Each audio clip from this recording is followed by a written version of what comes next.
initiating a discussion on a very complicated topic which has grown in last couple of years in SVSU. Most of the people also, when I was listening to people, uh, we imagine that we should have an utopian situation or an idealistic condition तभी जाके ये model successful होगा. तो मेरा मानना ये है कि ये जो वर्क इंटीग्रेटेड मॉडल है इसकी कोई आइडियल पराकाष्ठा है नहीं. It has emerged in last couple of years because there has been a significant need coming from the industry. मैं जब इंडस्ट्री में था and I remember many years back when I was heading leadership development when it was erstwhile IBM Global Process Services.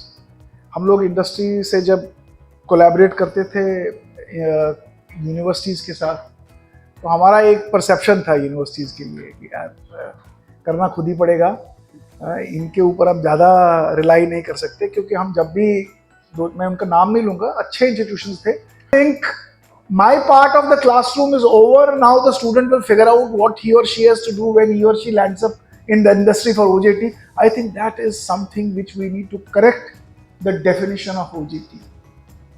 So it requires a lot of work for us to prepare a student from day one what OJT is. And some of you talked about the soft skills, some of you talked about the awareness about the industries, not the industry where he or she is going, but the industry, the kind of challenges they may face, and many more other things where he will or she will do the troubleshooting. What are the complete processes that he is supposed to do? For example, you have construction. Now, the moment student enters to your place, how many times you have actually gone and seen those places where my student has to actually do OJT? And when student joins me in some program, I know this is diploma student and he is supposed to go to these 5 companies and these are the 5 types of jobs he has to work on. How am I preparing him for that OJT before he or she actually goes for the OJT? So I'm again repeating that OJT does not mean student entering into an industry on the job training. His on the or her on the job training starts when he first joins the university. The preparation of his on the job training. Now that is where I think, it's a matter of leadership. And it depends upon the leader. I think the deans and chairpersons are the leaders of their own program. Vice Chancellor is not the leader. Vice Chancellor may be an institutional leader, but when it comes to the faculty, departments, programs, it's the dean and the chairperson who has to actually, पुरानी एक कहावत है ना, if you have an army of sheep led by a lion, they can defeat an army of lions led by a sheep. It depends who is the leader of the team and how you are leading the team. So to me, you have to redefine in your faculties collectively as a leader that यार हमारा OJT का preparation कैसे हमें करना है, as a faculty, as a student, as an instructor, as a coordinator, as an industry representative. How are you handling this entire value chain? So this is my first observation. Somewhere I was getting the impression that we have an impression that OJT means when people are hitting the industry, which is not the correct way of looking at OJT. Second question to you, all of you, is how do you define the success metric of an OJT? What will qualify an OJT successful? So what are those metrics? The success metrics of our OJT. And when I said OJT, again, I'm going back to my earlier definition of OJT. So when you initiate a process of OJT, the moment student joins, what are the different indicators for you that will make you to assess your OJT in your department or in your faculty? So those factors, those metrics have to be defined. So let me ask you, what is the ultimate objective of OJT? What do we want to achieve through OJT?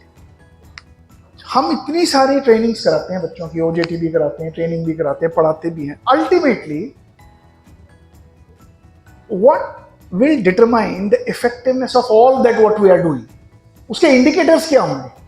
जब वो complete करता है programme तो job मिलती है, और salary, पहली salary उसको क्या मिलती है, और 3 साल बाद उसका करियर पाथ कहाँ पे है, ये 3 साल बाद का भी एक इंडिकेटर है कि मेरे जो एलुमनीज हैं इस प्रोग्राम के, वो 3 साल बाद कहाँ पे हैं, कितनी सैलरी अचीव करते हैं.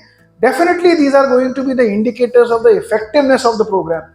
But if you take the program backward and again look at, my student has joined today and now he is in this first year of OJT, second year of OJT, how will you track the effectiveness of that OJT? I would also say one of the indicators could be, जब मेरा student campus में से बाहर निकल के industry में होता है, how many times my student is giving ideas of improvement at the workplace of the industry and industry is recognizing it.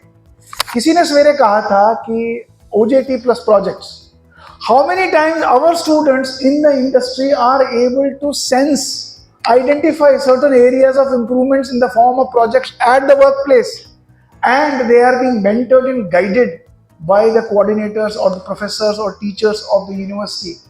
Imagine when your students are contributing at the workplace where they are, in whatever the form. देखिए, they are not expected to do dramatic changes at the workplace. They are expected to demonstrate certain attitude towards solving problems, towards identifying problems, towards networking, collaboration, and towards learning new things at the workplace. This is something that your students must be prepared with before they hit the floor at the industry, and industry slowly recognizes that, and any feedback coming from the industry on such behaviors demonstrated by our students is one of the indicators of how your OJT is moving. Now, unless you department or faculty has not sit together, आपका programme है BWOC MLT की team मिलकर अगर ये decide ना कर लें, यार हमें अपने इस प्रोग्राम में सक्सेस मैट्रिक्स क्या रखने हैं, हमें इफेक्टिवनेस कैसे ट्रैक करनी है, हमें उस इफेक्टिवनेस को ट्रैक करने के लिए किस तरह की इंडस्ट्री की अंडरस्टैंडिंग अपनी बिल्ड करनी है, और उस अंडरस्टैंडिंग को स्टूडेंट्स के बीच में शेयर करना है, उनको अपस्किल करना है, ताकि वो जब इंडस्ट्री में जाएं वो उसको डेमोन्स्ट्रेट कर पाएं और इंडस्ट्री उसको एक्नॉलेज करके वापस हमें बताए ये मैकेनिज्म के लिए किस तरह का मुझे छोटा सा इकोसिस्टम अपने डिपार्टमेंट में क्रिएट करना है. ये आपको वाइस चांसलर नहीं बताएगा, ये तो लीडरशिप बताएगी उस फैकल्टी की. मैं अपने फैकल्टी के अंदर ये जो मेरे 5 प्रोग्राम चल रहे हैं, मैं अपने चेयरपर्सन अपने नीचे प्रोग्राम कोऑर्डिनेटर्स को कैसे मैं ये कम्युनिकेट करूं. और मेरा व्यक्तिगत ऑब्जर्वेशन है, how many times you have spend time will determine the quality of your programme with your team, having brainstorming, discussing, reviewing, finding out certain critical components कि हमारा OJT था तो उसके मैट्रिक्स पे जरा रिव्यू करते हैं, और आज इस क्वार्टर में रिव्यू करते हैं, अगले क्वार्टर में रिव्यू करते हैं. आप कितनी बार इंडस्ट्री के साथ एंगेज करते हैं, कितनी बार आप जाते हैं. जैसे आज बहुत सारी इंडस्ट्रीज ने कहा कि for last 2 years there has been a complete drop in the industry and academy engagement. No, that's another area that is weakening this programme. एक बात आप याद रखो, मेरा व्यक्तिगत मानना है, there is no other way India और academic institutions can grow if they are not creatively thinking how to engage with industry, if they are not creatively thinking how our student is going to learn upskill while working in the industry. If you think that you are coming to office in the morning and leaving at the 5 o'clock, that's okay. 9 o'clock, 5 o'clock, there is no need to work beyond that. You work only that much of time. But in that much of time, figure out time. How to make these critical drivers successful for SVSU. And this is how you will also enjoy in your life that you made some, whether you stay here or not, because you will also grow, you also want to become something in your life. But you will have a satisfaction at the end of the time in your life. यार हमने कुछ contribute किया इस संस्था के लिए, इन बच्चों के लिए, और 3 साल और 6 साल बाद इसी बच्चे को जब आप कहीं पे देखोगे, he is contributing. It gives us an immense satisfaction that we have contributed in one of our own way. I have to ask a question, that when it comes to developing strategies. How many of you have actually prepared a strategy to monitor this entire OJT program at your own level? How many of you have a strategic plan? If someone asks you, can we see a monitoring plan that you have for your program in your department? If you do not have, you cannot expect magic happening in the program and OJT becoming very effective. That's another area that I'm leaving you with a thought. I don't want to stretch on this. How many of you in that plan have created a scope for ensuring to measure what students will learn and how that learning is going to be applied? Now, there are two ways of looking at it.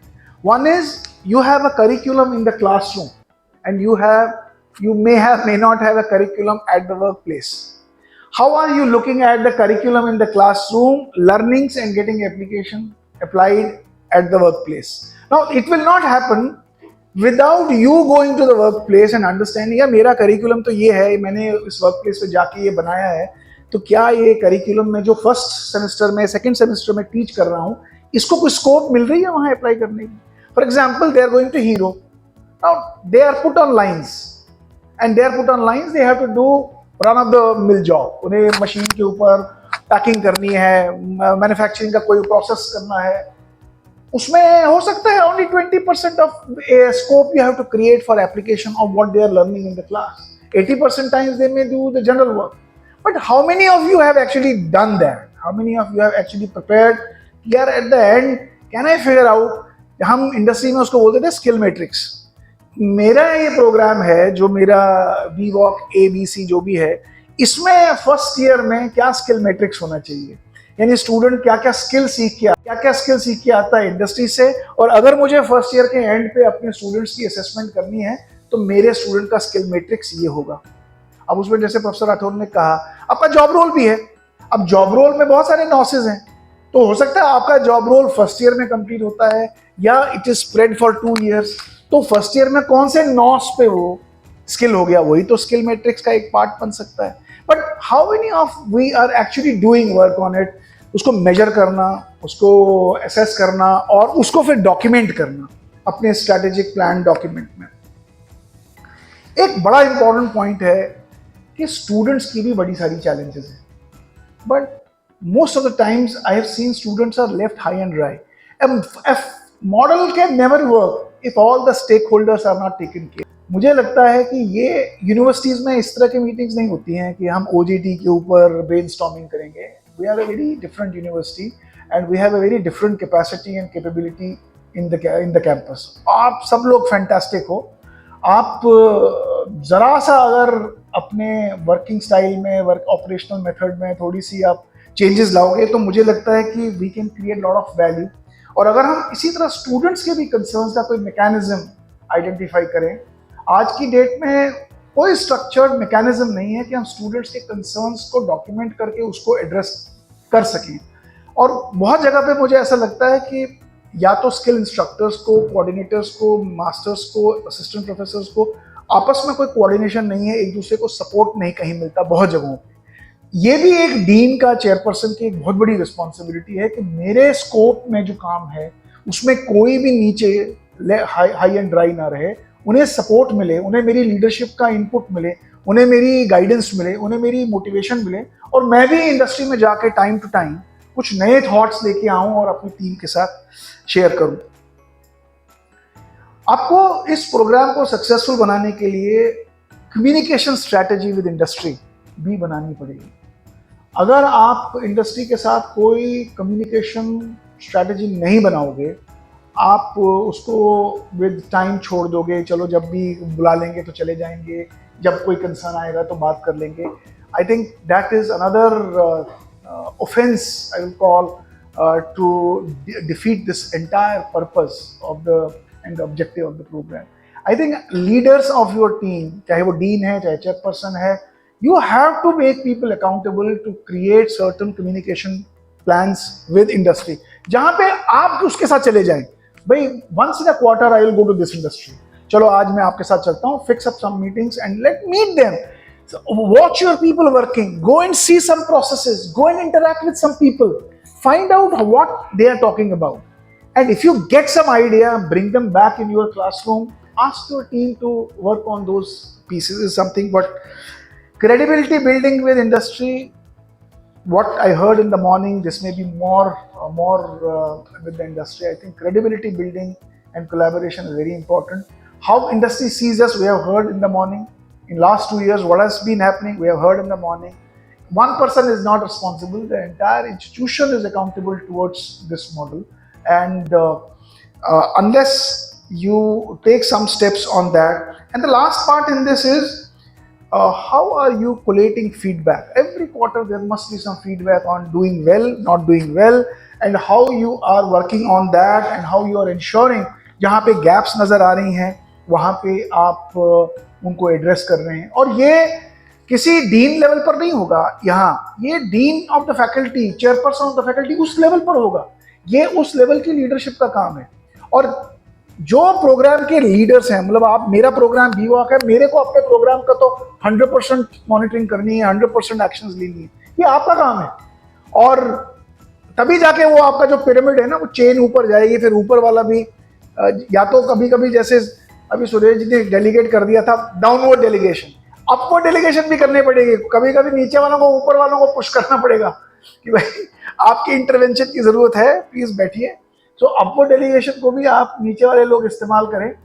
हम भी कभी कभी करते थे, यहाँ भी करते थे. यहाँ तो हम सीएम साहब को पकड़ते थे, साहब हमारी ये प्रॉब्लम है. कितनी बार तो हमने उनको पकड़ा, गवर्नर साहब को पकड़ा कि अपवर्ड लीडरशिप में जाते थे, हमारी प्रॉब्लम सॉल्व करो. और कितनी बार हमारी प्रॉब्लम भी वैसे ही सॉल्व हुई.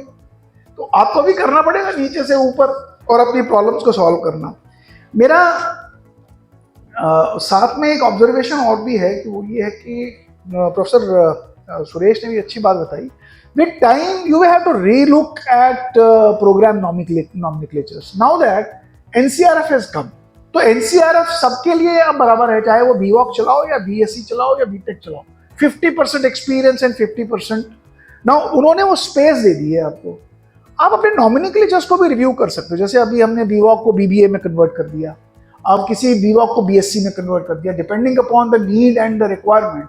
आप वो एग्जाम्पल एक्सप्लोर कर सकते हो ताकि आपके प्रोग्राम की, बट सिर्फ नॉमिनक्लेचर चेंज करने के लिए आप नॉमिनक्लेचर चेंज कर रहे हो is not the right strategy to be adopted. You have to create, make sure, जो मैंने पहले बताया उन चीज़ों को भी ध्यान में रख के आप फिर अगर नॉमिनक्लेचर्स में जाना चाहते हैं और जो आपके बाकी एक्शंस हैं, चाहे वो एम्बेडमेंट ऑफ प्रोग्राम क्वालिफिकेशन है, आप क्वालिफिकेशन एम्बेडमेंट बीएससी में भी कर सकते हैं, बीवॉक में भी कर सकते हैं, बीबीए में भी कर सकते हैं, बीटेक में भी कर सकते हैं. It all depends on you कि आप वोकेशन कहाँ पे ऐड करना चाहते हो, स्किल डेवलपमेंट कहाँ पे ऐड करना चाहते हो. That all depends on you. Ultimately what matters is, अगर आप वोकेशन ऐड करते हो तो उसमें भी प्रैक्टिस की आवश्यकता है फॉर दैट स्पेसिफिक वोकेशन. और अगर आप स्किल बिल्डिंग का मेथड अडॉप्ट करना चाहते हो अपनी पेडागोजी में, तो उसमें भी प्रैक्टिस सेशंस को आप कितना मान्यता देते हो, कितनी इंपॉर्टेंस देते हो, कितना वेटेज देते हो, वो आप पर डिपेंड करता है. ओजेटीज के मॉडल्स के बारे में आपने बात की. मैं भी मानता हूं कि with time OJT model needs to be more flexible. हमने जिस समय शुरू किया था, it was the beginning of integration of OJT. I think OJT transfers can also be explored. OJT from one campus to another campus, one industry to another industry, but उसके कुछ नियम, कुछ रूल्स डेफिनेटली होने चाहिए. OJT without stipend, with stipend, दोनों can be worked out. OJT combined with projects can also be worked out. I think the time has come for you to re-examine this entire model and see how we can create more flexible model in making this program more successful. If you continue to do what you have been doing, I think this model will slowly doom and you will not see the credibility that you have earned in last 5-6 years stay there. If you really want to stay ahead of everyone, you really need to relook at the entire model and see how we can keep it more competitive, how we can keep it more aligned to the student expectations and industry requirements. जहाँ तक certain traits की बात है, मैं ये भी सोच रहा था, what kind of people can actually make this successful. पहली चीज़ तो ये है कि देखिए, unless you have the ability of building ownership and accountability for this programme will never, ये टिक इन द बॉक्स से काम नहीं चलेगा, ये सवेरे आके मैंने ये कर दिया और ये काम हो गया, ये उससे नहीं चलेगा। ये ओनरशिप से चलेगा और अकाउंटेबिलिटी से चलेगा। अगर एज लीडर्स और एज टीम मेंबर्स आप पैशनेट हैं इस मॉडल को सक्सेसफुल करने के लिए, तो ही ये मॉडल चलेगा। और मुझे कोई डाउट नहीं लगता, जो टीम यहाँ बैठी है इसको देख के अगर मैं 99% नहीं, मैं 105% कह सकता हूँ, ये only successful with people like you. Second thing is, if you really want to make this program successful, you have to understand the purpose of this work integrated model and the changing requirements of work integrated model. जब हमने 2016 में शुरू किया था, तब industry की situation अलग थी, मार्केट सिचुएशन अलग थी, टेक्नोलॉजी सिचुएशन अलग थी। पिछले 7 साल में there has been a tectonical shift in the job roles and in the world of work. So you have to also understand the purpose of this work integrated model and keep yourself aligned with those changes. एक important चीज़ है जो मुझे आज भी लगता है, तब भी लगता था, आपको हर एक को अपनी बिजनेस एक्यूमेन कॉम्पिटेंसी को बिल्ड करने की जरूरत है। और बिजनेस एक्यूमेन कॉम्पिटेंसी का मतलब मैं ये कहना चाहता हूँ, यू नीड टू अंडरस्टैंड आप किसको सर्व कर रहे हो, आपका कस्टमर कौन है। आपका कस्टमर आज इंडस्ट्री है, आपका कस्टमर आज स्टूडेंट है, और ये इंडस्ट्री के अंदर इस स्टूडेंट की फिटमेंट ही आपकी क्वालिटी आउटपुट है। अगर ये स्टूडेंट इस इंडस्ट्री में फिट नहीं बैठता एटीट्यूडनली और डोमेन स्किल से, तो you are somewhere not doing your job well. So for that you have to develop that business acumen, which means knack of understanding industry, knack of understanding what type of students I am getting, knack of understanding how my infrastructure should align with that kind of requirement, knack of understanding what kind of changes I need to build in my program so that the customer, industry, student, they are actually served well. So business acumen competency is critical for all of you. I think very important part is recognizing diversity. आप जहाँ पे हैं, आपको student अलग तरीके के मिलेंगे। एक ही क्लास में आपको एक वाइड स्पेक्ट्रम ऑफ स्टूडेंट मिलेगा। किसी को अंग्रेजी समझ में आती है, किसी को नहीं आती है, किसी को प्रोजेक्ट समझ में आता है, किसी को नहीं आता है, कोई कैसा है, कोई कैसा है, ये डाइवर्सिटी आपको मिलेगी। इंडस्ट्री में जैसे आज दिन भर आप कह रहे थे, कोई इंडस्ट्री तो बहुत वेलकम करती है और कंटिन्यूसली उस प्रोजेक्ट को चलाती है। कोई इंडस्ट्री है, 1 महीना ले लिया, दूसरे महीने उठा के कहीं डाल दिया, कहीं डाल दिया। ये चैलेंजेस आपको फेस करनी पड़ेंगी और ये चैलेंजेस को आपको मैनेज करना पड़ेगा। इसीलिए मैंने कहा बिजनेस एक्यूमेन की कॉम्पिटेंसी बहुत क्रूशल है। अगर आप वो कॉम्पिटेंसी डेवलप कर पाओगे, I think you can be the masters of this project ही नहीं, इस पूरे इंस्टीट्यूशन के प्रोग्राम को रन करने के लिए। स्किल्स में डाइवर्सिटी है, जॉब्स में डाइवर्सिटी है, कंपनीज में डाइवर्सिटी है, स्टूडेंट्स में डाइवर्सिटी है। इसलिए आपके अप्रोच में भी वो डाइवर्स सिचुएशन को डाइवर्स तरीके से हैंडल करने की एक क्षमता चाहिए। आपको जहां आप इंडस्ट्री में बच्चों को बेचते हो, उन एरियाज में अपॉर्चुनिटी ऑफ लर्निंग कहाँ पे है। अगर ओजेटी कोऑर्डिनेटर सिर्फ ये सोचता है, या लीडर या प्रोफेसर ये सोचता है बच्चा इंडस्ट्री चला गया, मेरा काम खत्म हो गया, ये बहुत बड़ी मिस्टेक है। जब तक आप इंडस्ट्री के अंदर उन एरियाज को मैप करोगे नहीं, आइडेंटिफाई करोगे नहीं, और अब देखिए कुछ इंडस्ट्रीज होंगी जहाँ पे बच्चों को फुल फ्लेज्ड स्किल नहीं मिलता, वो काम कर रहे हैं। तो काम करना भी एक स्किल है, बिकॉज इंडस्ट्री में एक वैल्यू है your ability to work under different severe workplace conditions, वो भी एक स्किल है। लेकिन मुझे मालूम है मेरा प्रोग्राम चल रहा है मैकेट्रॉनिक्स में, मेरा प्रोग्राम चल रहा है टूल एंड डाई में, मेरा प्रोग्राम चल रहा है रोबोटिक्स में, मेरा प्रोग्राम चल रहा है होटल इंडस्ट्री में। मुझे उन स्किल्स को भी आइडेंटिफाई करना है जो मेरे स्टूडेंट्स ने सीखनी है एट द एंड, और मुझे उन अपॉर्चुनिटीज को भी क्रिएट करना है। अब हो सकता है वो मुझे उस इंडस्ट्री में ना मिले, हो सकता है मुझे उस स्किल को सीखने के लिए कोई और तरीका अडॉप्ट करना पड़ेगा, लेकिन वो तभी हो पाएगा जब आपने उस एस्पेक्ट को आइडेंटिफाई किया हो। अब हम तो, जो मेजॉरिटी ऑफ स्टूडेंट्स का कंसर्न रहता है कि एक बार इंडस्ट्री गए तो हमारा काम खत्म। मुझे लगता है एक बार इंडस्ट्री गए वही काम शुरू होता है कि भाई मैं मैपिंग करता रहूं, मेरे बच्चे सीख पा रहे हैं कि नहीं सीख पा रहे हैं। फीडबैक लेता रहूं, डॉक्यूमेंट करता रहूं, और जहां गैप दिखे वहां कोई इंटरवेंशन करूं कि मेरे बच्चे कुछ सीखें। एक और इंपॉर्टेंट एस्पेक्ट है, वो है नेटवर्किंग।